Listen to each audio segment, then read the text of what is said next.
Allô la Chine de Karine Mokonzi. To se concentrer kaka na ba information na biso, na makambo na biso.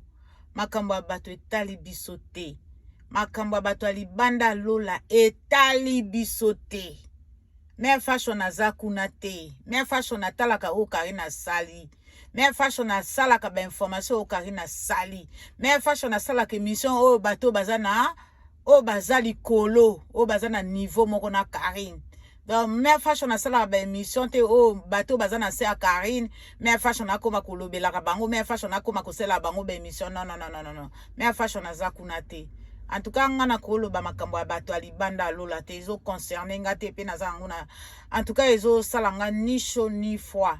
Soki ezali ba buzz na bango, batika kana ba buzz na bango, me fashion azakuna te. Et puis ezo salanga eloko moko te parce que nayebi bango te.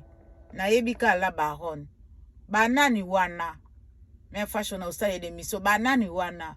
Baza banani. Boye bisanga. Baza banani. Nayebi nanga bango te. Donc voilà. La Chine populaire de Karine Mokonzi. Bonjour. Bonjour à tous et à toutes. Bonjour. La Chine de Karine Mokonzi, la baronne. Bambote na bino ba mama na ba papa. Bambote na bino nyonso.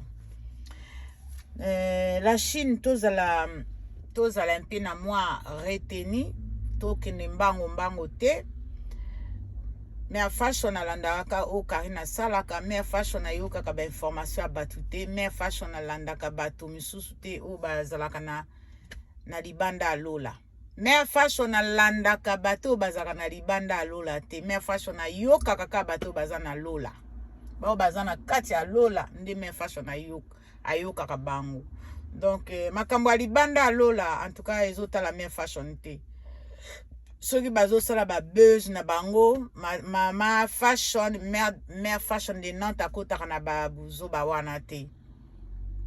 Bazoluka mbongo na façon nyonso, me fashion alukaka mbongo ndenge wana te. Me fashion asalaka ba émission mpona Karine Mokonzi.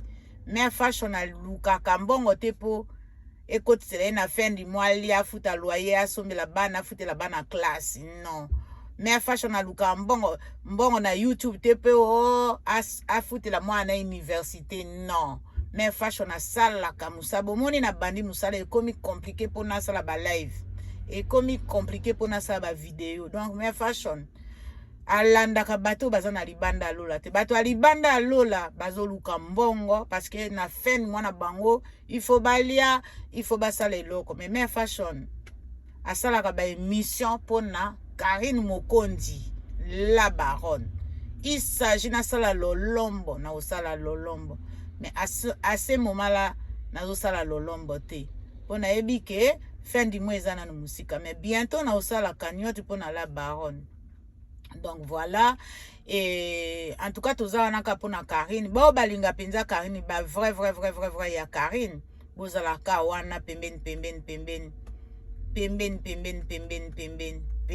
pona ye, pona soutien na ye, pona ba conseil na bino, pona so ibo moni mwa likambo ifu bozala ka wana. Donc ba wana nde balinga la baronne. Mais ba bazolinga bazana libanda lola pona Karine Mokonzi la baronne. Te to solo la kana bango te to yoka na kana bango te. Donc voilà la Chine populaire de Karine Mokonzi la baronne. Bambote na bino na tiki bino. Ciao, c'est Mère Fashion de Nantes officiel. Bye.